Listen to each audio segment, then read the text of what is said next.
جو امام بخاری نے اس باب کے تحت تعلیقاً ذکر کی، پھر اس کو اپنی سند سے لے کر کے آئے. کل وہ حدیث پڑھی گئی، اس حدیث کا میں پھر اعادہ کر دیتا ہوں، اس لیے کہ کچھ باتیں جو بعد میں ذہن میں آئیں اور اس وقت بیان نہ ہو سکیں، ان باتوں کا ذکر کر دینا مناسب ہے. اس وجہ سے اس حدیث کا اعادہ ہوگا اور پھر ان باتوں کو آپ کے سامنے پیش کیا جائے گا جو اس حدیث سے ذیلی طور پر متعلق ہیں. حدیث یوں ہے: عن عبداللہ ابن عمر رضی اللہ عنہما قال النبی صلی اللہ تعالی علیہ وسلم بني الاسلام على 5: شہادت ان لا الہ الا اللہ وان محمد رسول اللہ واقام الصلاۃ وایتاء الزکاۃ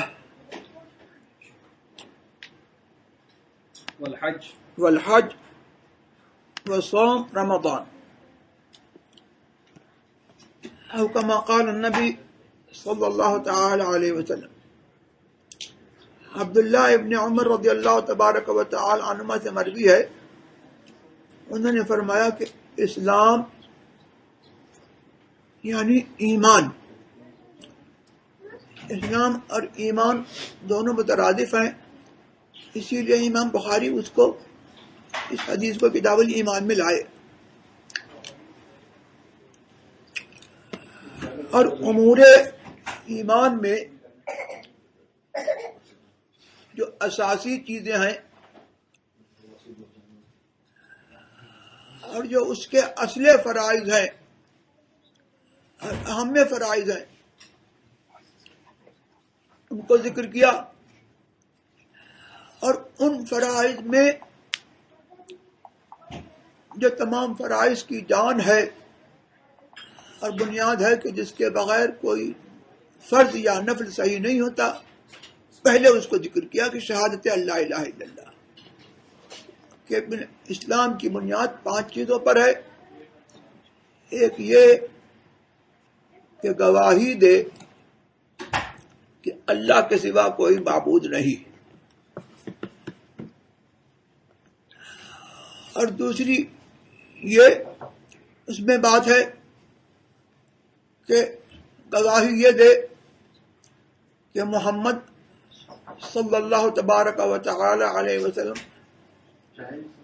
اللہ کے رسول ہیں.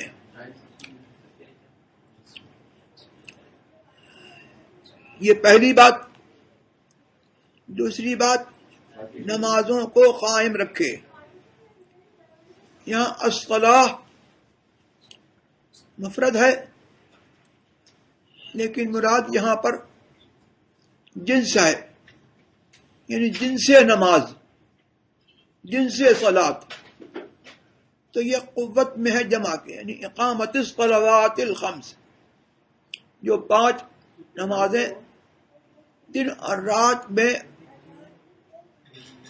مرد و عورت، مسلمان مرد و عورت پر، عاقل بالغ پر فرض ہیں، ان 5 نمازوں کو قائم رکھے.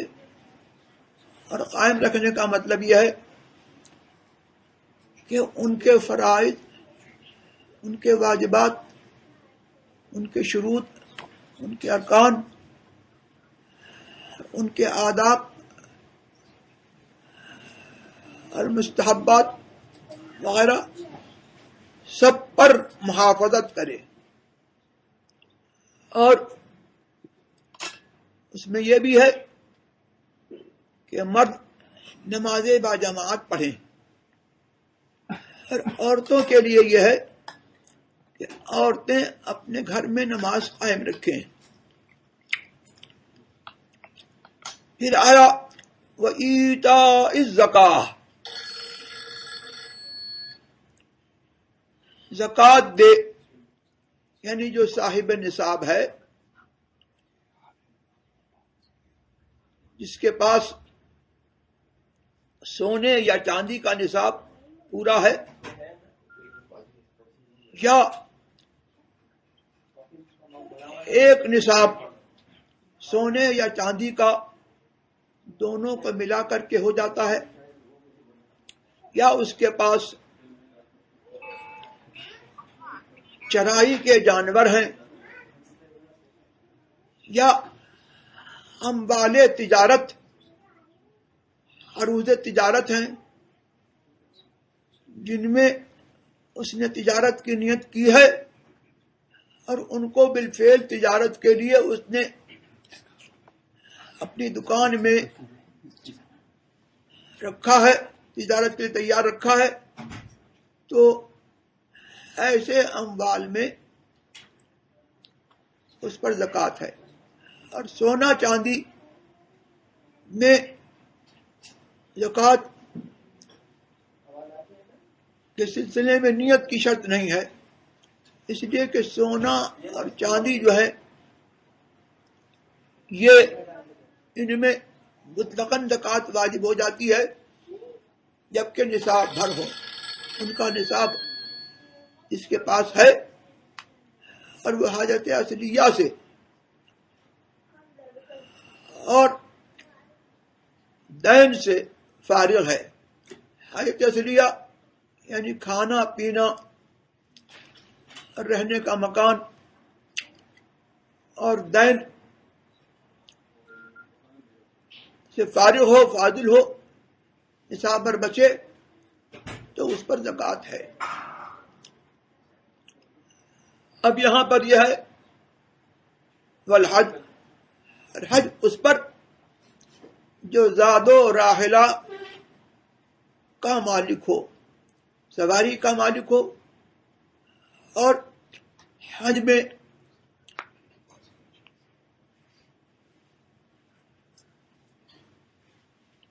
اس کو خرچ کرنے کی، کھانے پینے کی اور رہائش کی جو ضرورت ہے، اتنے مال کا وہ مالک ہو،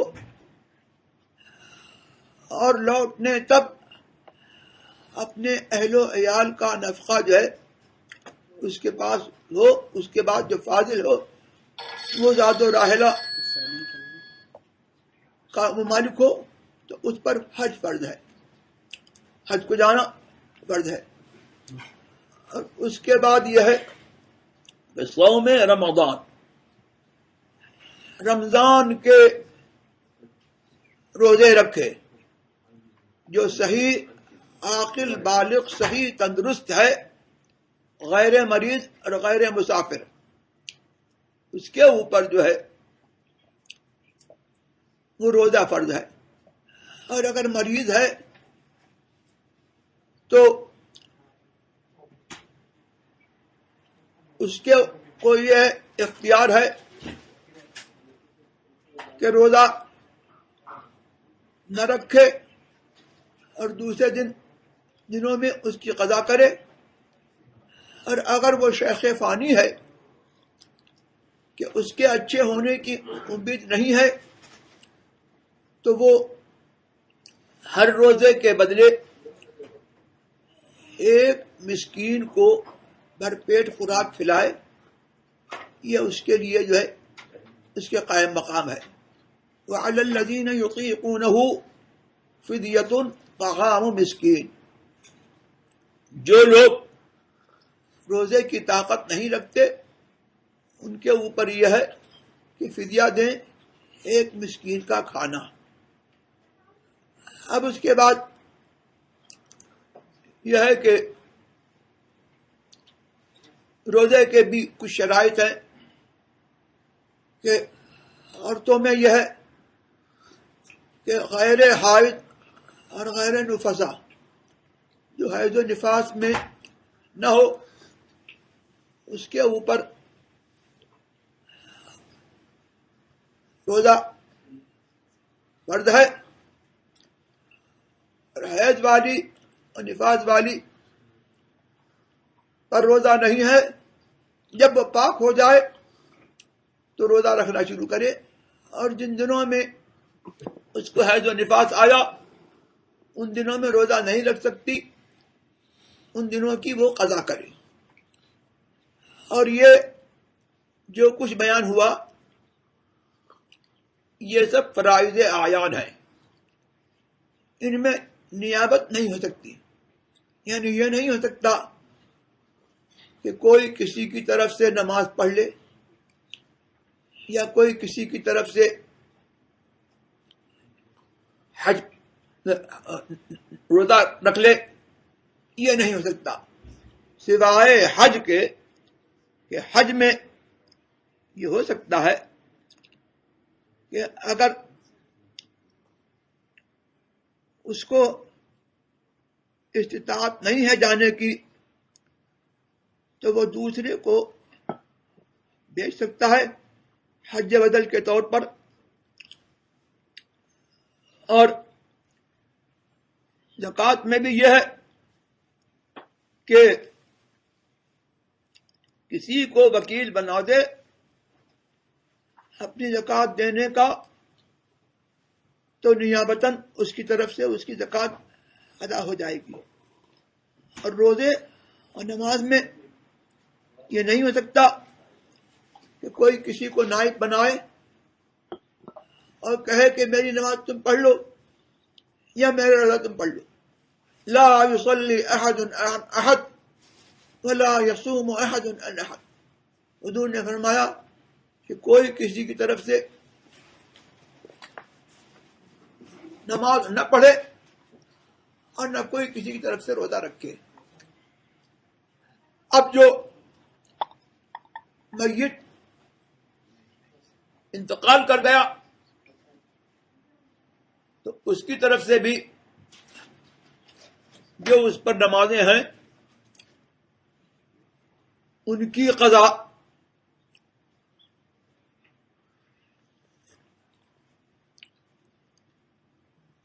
اس کا وارث نہیں کر سکتا۔ ہاں یہ کر سکتا ہے کہ اگر اس نے وصیت کی ہے تو اس کے مال میں سے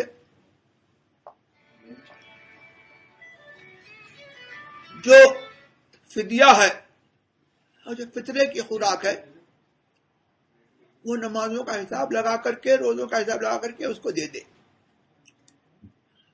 اب یہاں پر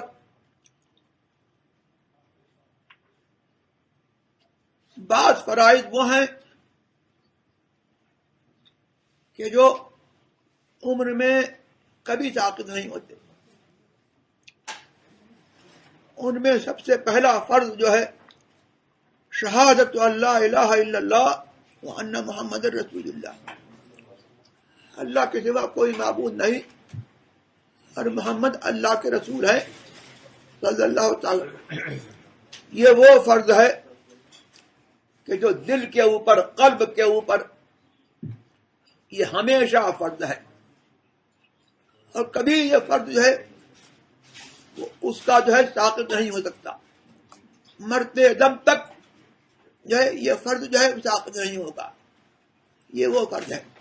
اور یہ تمام فروض کی، فرائض کی روح اور اس کی جان ہے کہ اس کے بغیر جو ہے کوئی فرض جو ہے وہ صحیح نہیں ہوتا۔ اور میں نے کل یہ بتایا تھا کہ محمد رسول اللہ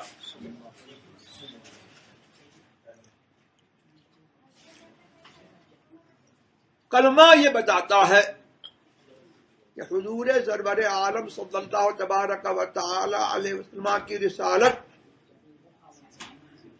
رسالت عامہ ہے، اور حضور کی رسالت قیامت تک باقی ہے۔ اور جب حضور کی رسالت قیامت تک باقی ہے تو کلمہ یہ بتاتا ہے کہ ہمارا رسول کل بھی زندہ تھا، آج اپنی قبر شریف میں وہ زندہ ہے، اور قیامت تک وہ زندہ رہے گا۔ اور پھر رسالت یہ بتاتی ہے کہ حضور جب ہر اولین کے آخرین کے رسول ہیں اور کائنات کے وہ رسول ہیں تو حضور سرور عالم صلی اللہ تبارک و تعالی علیہ وسلم کی روح اعظم جو ہے وہ رسول الکون ہے، رسول الاکوان ہے، رسول الکائنات ہے. کائنات کے ذرے ذرے میں حقیقت محمدیہ ساری ہے. اسی لیے جو نماز کا حکم آیا کہ نماز قائم کرو تو جس کا یہ عقیدہ ہے کہ محمد الرسول اللہ صلی اللہ تبارک و تعالی علیہ وسلم اللہ تبارک و تعالی کے حکم سے جو ہے وہ اللہ کے رسول ہیں اور ایسے رسول ہیں کہ عالم اجسام کے بھی رسول ہیں، عالم ارواح کے بھی رسول ہیں، ذرے ذرے کے رسول ہیں. اور وہ عقیدہ یہ رکھتا ہے کہ وہ دائم باقی ہیں، زندہ ہیں اور حاضر و ناظر ہیں. میرے اعمال کو اور میرے جو ہے حرکات کو، سکنات کو سرکار دیکھ رہے ہیں. نماز اسی کی نماز ہے، نماز اسی کی نماز ہے اور نماز اس کی نماز نہیں ہے جس کے مذہب میں یہ ٹھہرا کہ معاذ اللہ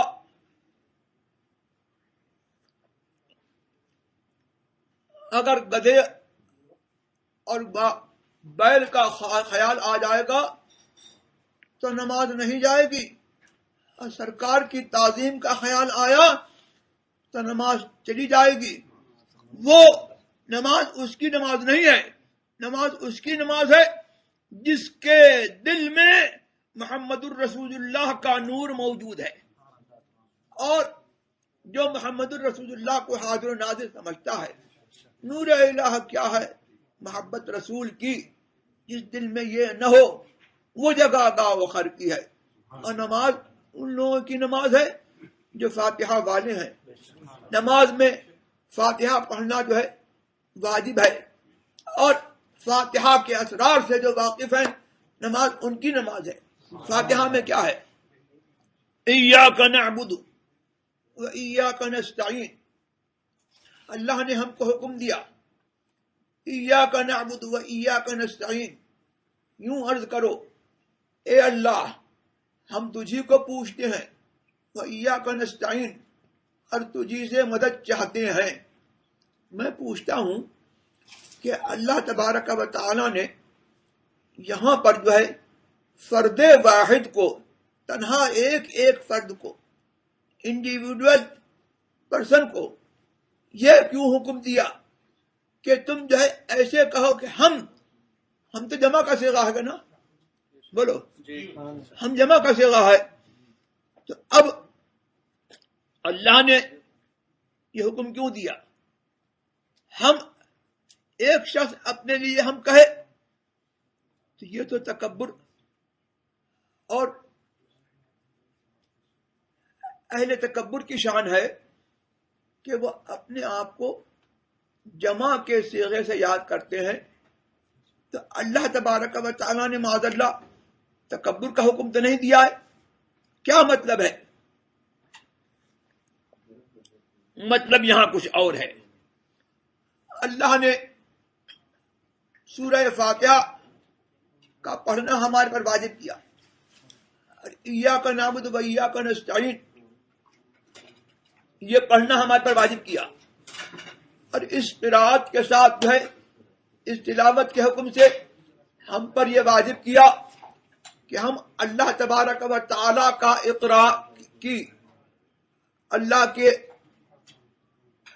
کی عبادت کا، مستحق عبادت ہونے کا اور اس کے معین حقیقی ہونے کا اقرار جیسے تنہا کرتے ہیں جب نماز باجماعت پڑھیں یا نماز جو ہے تنہا نماز پڑھیں، تو اب یہ نہیں ہو سکتا کہ تنہا اقرار کرو، بلکہ یہ حکم ہے کہ جماعت کے ساتھ اقرار کرو.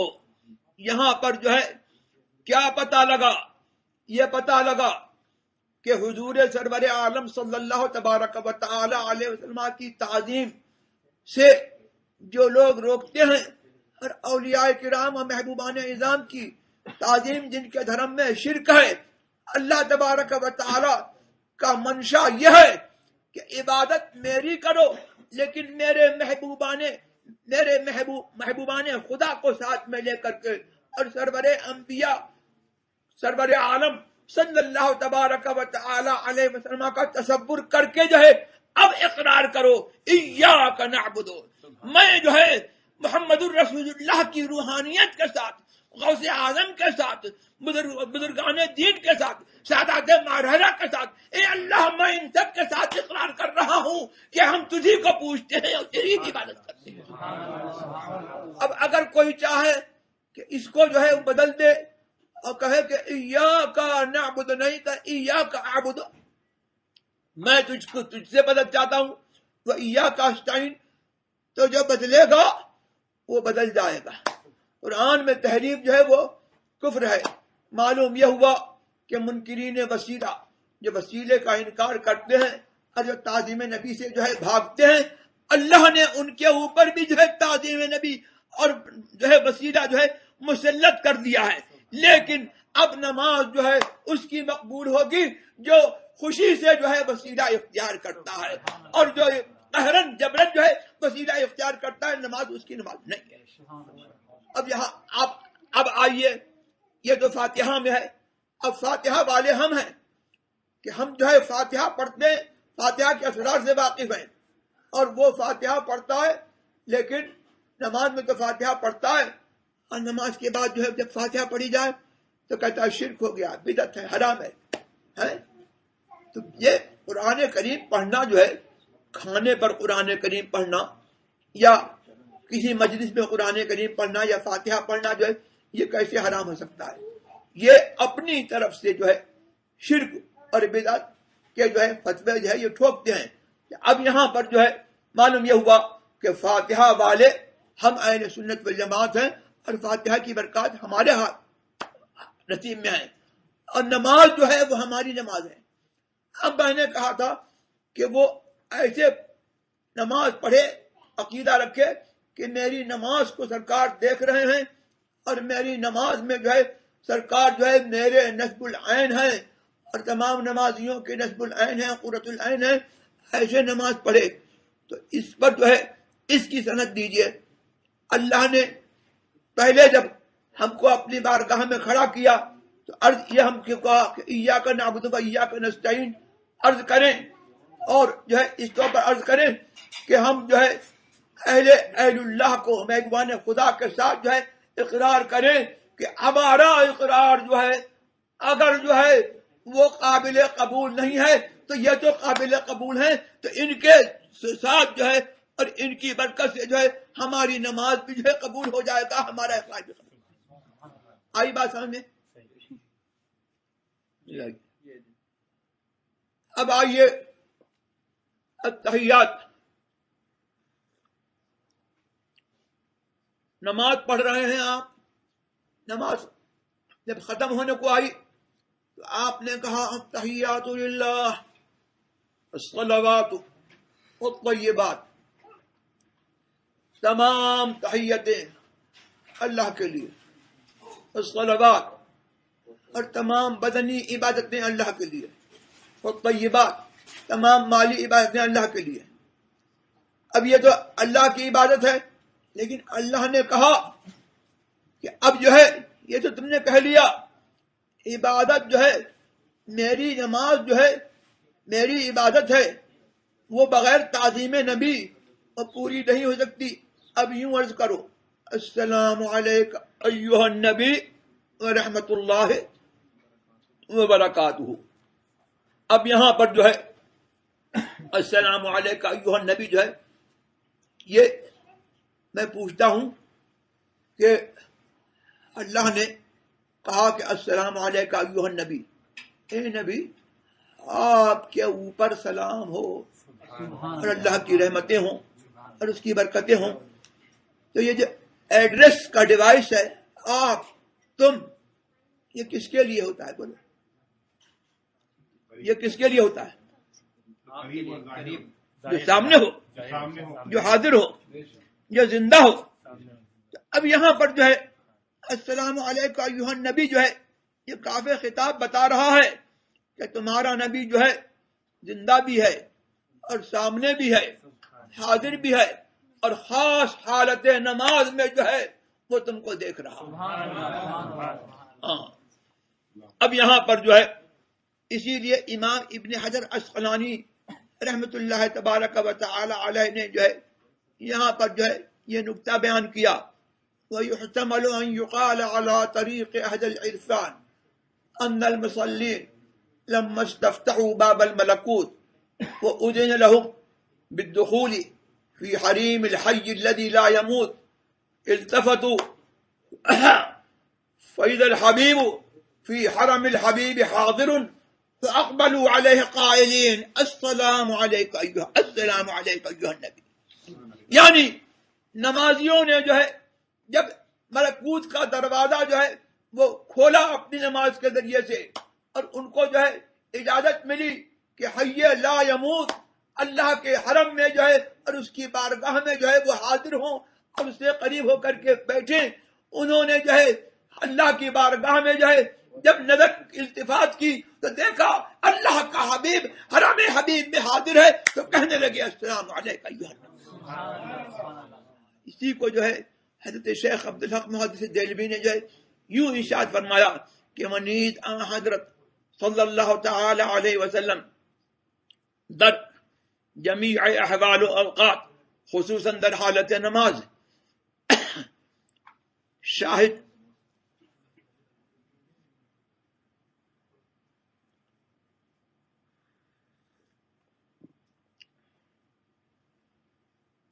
نصب العین مؤمنان و قرۃ العین عابدان است.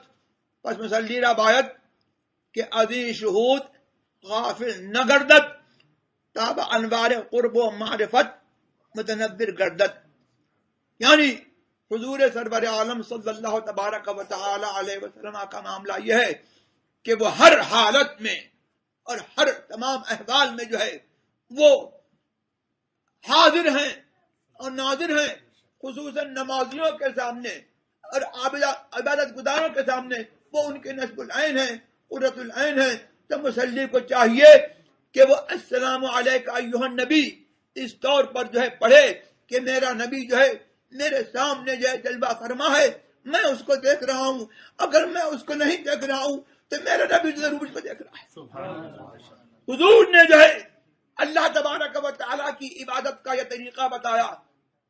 جبریل نے پوچھا مل احسان، احسان کیا ہے؟ حضور نے فرمایا ان تعبد اللہ کأنک تراہ فإن لم تکن تراہ فإنہ یراک.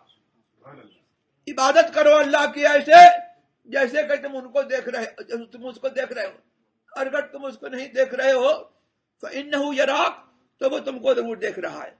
اور شیخ عبدالحق محدث دہلوی نے جو ہے یہاں پر ایک نقطہ اور نکالا، کہا کہ فإن لم تکن، یہ جملہ اسمیہ ہے، یہ جملہ شرطیہ ہے. فإن لم تکن اور تراہ اس کی جزا ہے. یعنی اگر تو جو ہے فنا ہو جائے اور تو جو ہے اللہ تبارک و تعالیٰ کے جلووں میں جو ہے ایسا فنا ہو جائے تو اپنے آپ کو تو اپنے جو ہے اپنے آپ سے بالکل غافل ہو جائے اور فنا ہو جائے تیرے پر. اگر فنا طاری ہو جائے تراہ تو اس کو دیکھ لے گا. فإنہ یراک، اس لیے کہ وہ تجھ کو دیکھتا ہے. یعنی اللہ تبارک و تعالیٰ کی رویت جو ہے وہ ممکن ہے اور اہل حق کو جو ہے وہ اس طور پر ہوگی کہ جب وہ جو ہے اس دنیا اس دار فانی سے جائیں گے اور ان کے اوپر جب فنا طاری ہوگی تو عین باقیہ جو باقی رہنے والی آنکھ ہے اللہ تبارک و تعالیٰ کا دیدار اس میں جو ہے بلا کیفیت اور بلا محاذات و مقابلہ وہ اللہ تبارک و تعالیٰ کا دیدار کرے. یہ سورت تھوڑا عربی میں بیان فرما دیجیے. یہ والی سورت عربی میں بیان فرمائیں.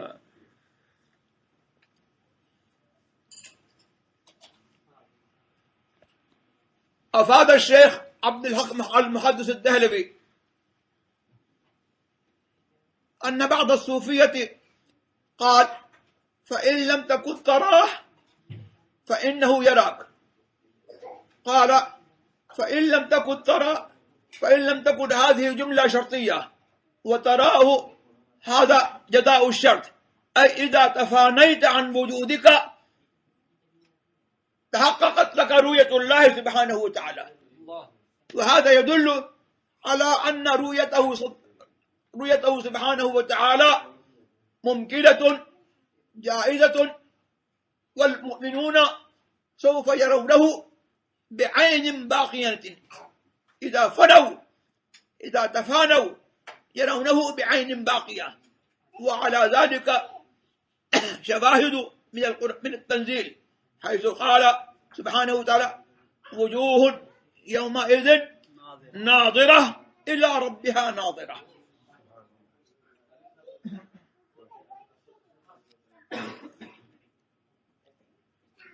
اب یہ بات یہاں پر جو ہے لمبی ہو گئی.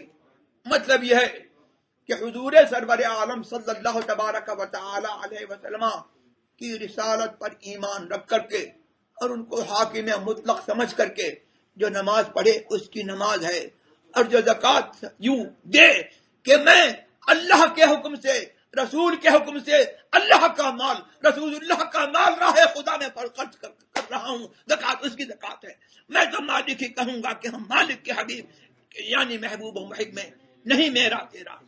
اور جو حج کو جائے اس طور پر نہیں کہ حج کو جائے تو اترائے اور کہے کہ بس میں مکے چلا گیا کعبے چلا گیا اب بات پوری ہو گئی. ارے حج کو جائے تو ایسے جائے کہ کعبے کا نام تک نہ لیا، طیبہ ہی کہا، پوچھا اگر کسی نے کہ نہضت کی دل کی. پہلے حضور کا قصد کرے اور پھر جو ہے حج کو اس طور پر جائے کہ عقیدہ یہ رکھے کہ اگر جو ہے میں نے ان کی زیارت نہیں کی تو میرا حج جو ہے مطلب ہے کہ جو ہے ناتمام ہے. من حج فلم یدرنی فقد جفانی، جس نے حج کیا اور میری زیارت کو نہیں آیا فقط جفانی، تو اس نے جو ہے میرے ساتھ جو ہے جفا کی. اور ایسے جائے حج کو کہ یہ عقیدہ رکھے کہ میں ان کی قبر شریف پر آ رہا ہوں تو میں ان کی قبر شریف پر نہیں آ رہا ہوں بلکہ میں جو ہے گویا کہ جو ہے حیات ظاہری میں ان کا جلوہ دیکھ رہا ہوں. من دارنی بعد مماتی فکأنما دارنی بعد فی حیاتی، جس نے جو ہے میرے انتقال کے بعد مجھے دیکھا میری زیارت کو آیا تو ایسا ہے جیسے کہ میری حیات میں میری زیارت کو آیا. چلیے اب یہاں پر جو ہے حدیث پوری ہو گئی. اس کے بعد جو ہے امام بخاری رضی اللہ تبارک و تعالیٰ عنہ نے جو ہے دوسرا باب باندھا، باب امور الایمان. اب اضافت یہاں پر جو ہے وہ بیانیہ ہے، یعنی باب الامور من الایمان. اضافت بمعنی من ہے، اس لیے کہ امام بخاری رضی اللہ تبارک و تعالی عنہ نے یہ دعویٰ کیا ہے کہ شہادتین کے علاوہ طاعات وغیرہ جو ہے افعال وہ بھی ایمان کی حقیقت میں داخل ہیں، لیکن اس طور پر نہیں جیسے خوارج اور معتزلہ کہتے ہیں کہ مرتکب کبیرہ کافر ہے اور جو کبیرہ کا مرتکب ہوگا وہ ہمیشہ جہنم میں رہے گا. نہیں، بلکہ اس طور پر کہ یہ سب کے سب جو ہے مکملات ایمان ہیں، ایمان کی تکمیل جو ہے ان سے ہوتی ہے. اور اگر کوئی جو ہے طاعات کا متعاطی نہ ہو اور طاعات مزہ نہ لائے پھر بھی جو ہے وہ جو اس کا مآل کار جو ہے دخول جنت ہے. حدیث جو ہے پہلے گزر چکی کہ من قال لا الہ الا اللہ دخل الجنہ وان زنا وان سرق، جو لا الہ الا اللہ کہے اور اسی پر مر جائے تو جنت میں داخل ہوگا، اگرچہ اس سے زنا سرزد ہو، اگرچہ اس سے جو ہے چوری سرزد ہو، یعنی وان هو عامل الکبائر، اور اگرچہ جو ہے وہ کبائر کا جو ہے مرتکب ہو. تو اضافت بیانیہ ہے یا اضافت بمعنی اللام ہے، یعنی باب الامور التي للایمان، وہ امور جو کہ ایمان میں جو ہے ایمان کی تحقیق اور اس کی تقویم میں جو ہے جو امور جو ہے اس سے متعلق ہیں، یہ ان کے بارے میں بات ہے. اب یہاں پر جو ہے امام بخاری رضی اللہ تبارک و تعالی عنہ نے 2 آیتیں جو ہے پہلے جو ہے اپنی عادت کے مطابق یہاں پر ذکر کی. ان آیتوں کا ترجمہ مولانا عاشق پڑھ کر کے سنائیں گے، پھر میں اس پر بولوں گا. ليس البر أن تولوا وجوهكم قبل المشرق والمغرب ولكن البر من آمن بالله واليوم الآخر والملائكة والكتاب والنبيين وآتى المال على حبه ذوي القربى واليتامى والمساكين وابن السبيل والسائلين وفي الرقاب وأقام الصلاة وآتى الزكاة والموفون بعهدهم إذا عاهدوا والصابرين في البأساء والضراء وحين البأس اولئک الذین صدقوا واولئک هم المتقون. کچھ اصل نیکی یہ نہیں کہ منہ مشرق یا مغرب کی طرف کرو، ہاں اصل نیکی یہ کہ ایمان لائے اللہ اور قیامت اور فرشتوں اور کتاب اور پیغمبروں پر، اور اللہ کی محبت میں اپنا عزیز مال دے رشتہ داروں اور یتیموں اور مسکینوں اور راہگیر اور سائلوں کو، اور گردنیں چھڑانے میں، اور نماز قائم رکھے اور زکوٰۃ دے، اور اپنا قول پورا کرنے والے جب عہد کریں، اور صبر والے مصیبت اور سختی میں اور جہاد کے وقت. یہی ہیں جنہوں نے اپنی بات سچی کی اور یہی پرہیزگار ہیں. یعنی یہ جو امور اس آیت کریمہ میں ذکر ہوئے یہ امور ایمان ہیں، جن میں جو ہے جان ایمان روح ایمان جو ہے من آمن باللہ، جو اللہ پر ایمان لائے اور آخرت کے دن پر ایمان لائے، یعنی جو تمام ضروریات دین پر ایمان لائے وہ جو ہے اصل ایمان کا اور اصل نیکی کا وہ حامل ہے. اس کے بعد جو ہے جو نیکی کے افعال ہیں ان کا ذکر ہوا. یہ آیت کیوں اتری؟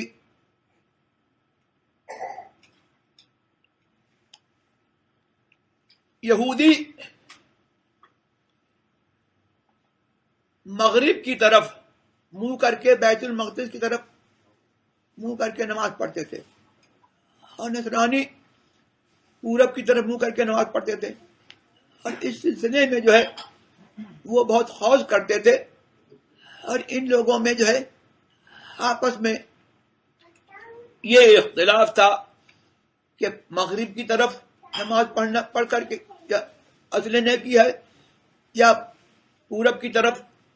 اللہ تبارک و تعالی نے جو ہے ان کے رد کے لیے یہ آیت کریمہ اتاری کہ اصل نیکی یہ نہیں ہے کہ پورب کی طرف رخ ہو یا پچھم کی طرف رخ ہو، بلکہ اصل نیکی یہ ہے کہ من آمن باللہ، جو اللہ پر ایمان لائے. اور یہاں پر علی حبہ میں اعلیٰ حضرت عظیم البرکت رضی اللہ تبارک و تعالی عنہ نے ضمیر لوٹائی ہے اللہ کی طرف، یعنی اللہ کی محبت میں مال صرف کرے.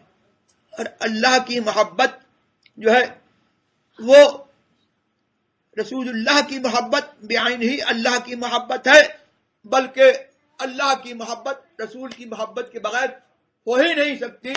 تو یہاں پر جو ہے اتنی بات لے لو کہ اللہ و رسول کی محبت میں جو مال خرچ کرے وہ مال جو ہے جو رسول کی راہ میں دے، یا غوث اعظم کی راہ میں دے، یا شاہ برکت اللہ کی راہ میں دے، یا اولیاء کرام کی راہ میں دے، یا جو ہے ان کی نیاز کے لیے جو مال خرچ کرے، وہ بعین ہی جو ہے وہ اللہ کی محبت میں ہے، اور وہ سب کا سب جو ہے وہ راہ خدا میں ہے. کیوں؟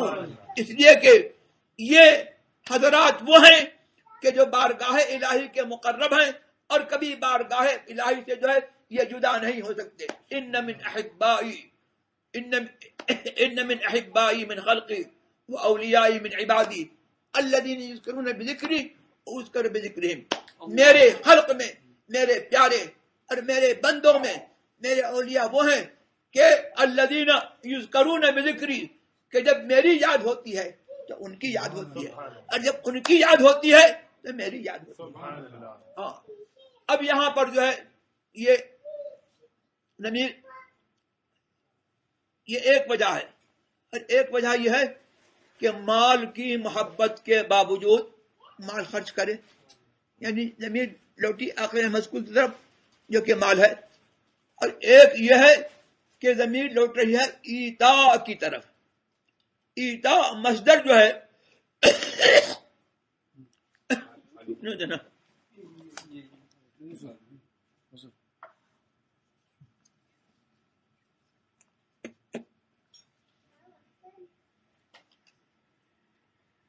ایتاء مصدر باب افعال سے ہے، یہ مذکور تو ہے نہیں، کہتے ہیں کہ مذکور ہے آتا فعل ماضی کے ضمن میں. تو یہ ایسے ہے کہ اعدلوا هو اقرب للتقوی، اللہ نے فرمایا اعدلوا هو اقرب للتقوی، عدل کرو وہ تقوی سے زیادہ قریب ہے. کیا؟ عدل. ضمیر لوٹی عدل کی طرف. اس میں چند وجوہ تھے. اب یہاں پر جو ہے یہ ہے کہ بأسا کے معنی جو ہیں وہ فقر کے ہیں، اور ضرا کے معنی جو ہے مرض اور اپاہج ہونے کے، یہ اس کے جو مفردات ہیں. اور بر کے معنی جو ہے وہ خیر یا خیر میں اتساع، اور بر کے معنی جو ہے ماں باپ کے ساتھ جو ہے حسن سلوک اور ان کا کہنا ماننا. یعنی بر جو ہے کبھی حقوق کی ضد ہوتا ہے، اور کبھی شر کی ضد آتا ہے، خیر کے معنی میں آتا ہے، اور کبھی اتساع فی الخیر کے معنی میں آتا ہے، اور کبھی بر کے معنی جو ہے وہ صلہ رحمی کے ہیں، یعنی اقارب کے ساتھ جو ہے صلہ رحمی کرے. اب یہاں پر جو ہے آت المال علی حبہ ذوی القربى، رشتہ داروں کو جو مال دے تو مراد ہے اس سے فقراء.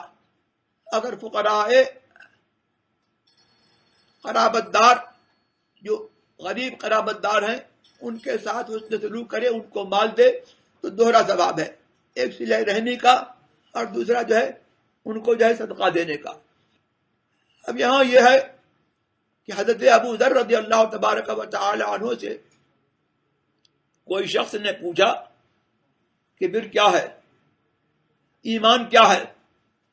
تو انہوں نے یہ آیت پڑھی لیس البر بان تولوا وجوہکم قبل المغرب جی قبل المشرق. لیس البر ان تولوا وجوہکم قبل المشرق، جی یہ آیت پڑھی. تو وہ کہنے لگا کہ میں نے تو ایمان کے بارے میں پوچھا اور آپ بر کے بارے میں بتا رہے. تو حضرت ابو ذر نے فرمایا کہ میں نے بھی اسی طور پر سرکار سے پوچھا تھا، اور سرکار نے اسی طور پر جو ہے آیت پڑھی تھی، اور جیسے تو نے سوال کیا ویسے میں نے بھی سوال کیا تھا. اب جب بلکہ حضور کے پاس جو ہے کوئی شخص آیا، اور نہ حضور کے پاس کوئی شخص آیا اور جیسے تم نے سوال کیا ویسے ہی اس نے سوال کیا کہ میں تو ایمان کے بارے میں پوچھ رہا ہوں، آپ بر کے بارے میں بتا رہے. تو حضور نے فرمایا ادنو، مجھ سے قریب ہو. پھر کہا المؤمن الذی اذا عمل حسنۃ سرته، مومن وہ ہے کہ جب کوئی اچھا کام کرے تو اس کی اس کو خوشی ہو. وَإِذَا عَمِلَ سَيِّئَةً تَسُؤْهُ، اور اگر وہ برائی کرے تو اس سے جو ہے اس کو برا لگے اور اس کو افسوس ہو. تو اس حدیث سے بھی پتہ لگا کہ یہ امور جو ہیں وہ حقیقت ایمان میں داخل نہیں ہیں، مکملات ایمان میں ہیں. یعنی ایمان اس کا کامل ہوگا جو کہ شہادت اللہ الہ الا اللہ وان محمد رسول اللہ کے بعد جو اعمال صالحہ بجا لائے اور امتثال اوامر کرے، اجتناب نواہی کرے، اس کا ایمان جو ہے وہ کامل ہے. اور جو ان فرائض میں سے جو ہے کوئی فرض چھوڑ دے اور اس سے گناہ سرزد ہو تو اس کا معال کار جو ہے وہ دخول جنت ہے، چاہے حضور کی شفاعت سے بے حساب یا اپنے اعمال کی سزا پا کر کے. چلیے اب یہاں پر کیا اور بات رہے گی؟ وہ دوسری آیت کریمہ ہاں قد افلح المؤمنون، ہاں دوسری آیت کریمہ یہاں انہوں نے یہ درج کی قد افلح المؤمنون الذين هم في صلاتهم خاشعون ہاں اس کا ترجمہ کر والذين دو. هم عن اللغو معرضون والذين هم للزكاة فاعلون والذين هم لفروجهم حافظون إلا على أزواجهم أو ما ملكت أيمانهم فإنهم غير ملومين فمن ابتغى وراء ذلك فأولئك هم العادون. ہاں ترجمہ کر دو. جی بے شک مراد کو پہنچے ایمان والے جو اپنی نماز میں گڑ گڑاتے ہیں اور جو کسی بیہودہ بات کی طرف التفات نہیں کرتے اور وہ کہ زکوٰۃ دینے کا کام کرتے ہیں اور وہ جو اپنی شرمگاہوں کی حفاظت کرتے ہیں مگر اپنی بیویوں یا شرعی باندیوں پر جو ان کے ہاتھ کی ملک ہیں کہ ان پر کوئی ملامت نہیں، تو جو ان دو کے سوا کچھ اور چاہے وہی حد سے بڑھنے والے ہیں. یہ بھی امور ایمان میں ہے. قد افلح المؤمنون پہلے ایمان کا ذکر کیا جو اساس عمل ہے، اصل عمل ہے اور ہر چیز کی روح ہے. پھر اس کے بعد ان کے یہ افعال بتائے، یہ سب امور ایمان ہے، یہ مکملات ایمان ہے.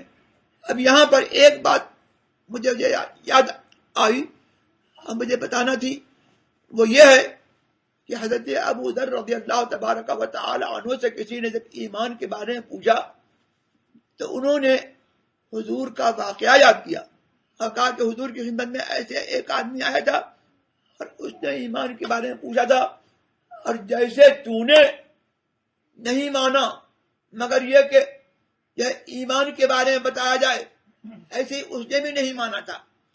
تو پھر یہاں پر جو ہے یہ مجھے بتانا ہے کہ ان اصحاب کرام کی یہ حرص تھی کہ حضور سرور عالم صلی اللہ تبارک و تعالی علیہ وسلم کے واقعات کو یاد رکھتے تھے، اور جیسے انہوں نے جو حدیث جس طور پر بیان کی ہے اس طور ہی پر بیان کرتے تھے.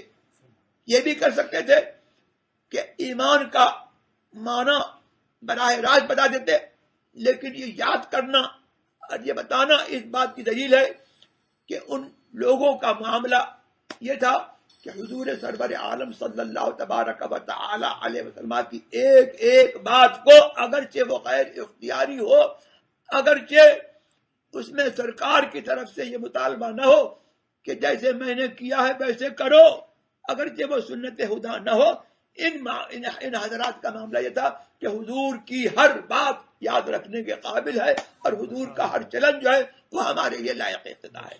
یہی مسلمان کی شان ہونا چاہیے. بس اللہم صلی علی سیدنا و مولانا محمد حافظ الابنان شفایا وطب القلوب دوایا والابصار وياها علی صاحب الكرام امن الكريم الغوث العظم الافخم الهمام حزبه بارك وسلم صلاة تنجينا بها من جميع الاهوال والآفات وتقضي لنا بها جميع الحاجات وتطهرنا بها من جميع السيئات وترفعنا بها عندك على الدرجات تبلغنا بها أقصى الغايات من جميع الخيرات في الحياة وبعد الموت إنك على كل شيء قدير. سبحان ربك رب العزة عما يصفون، سلام على المرسلين والحمد لله رب العالمين.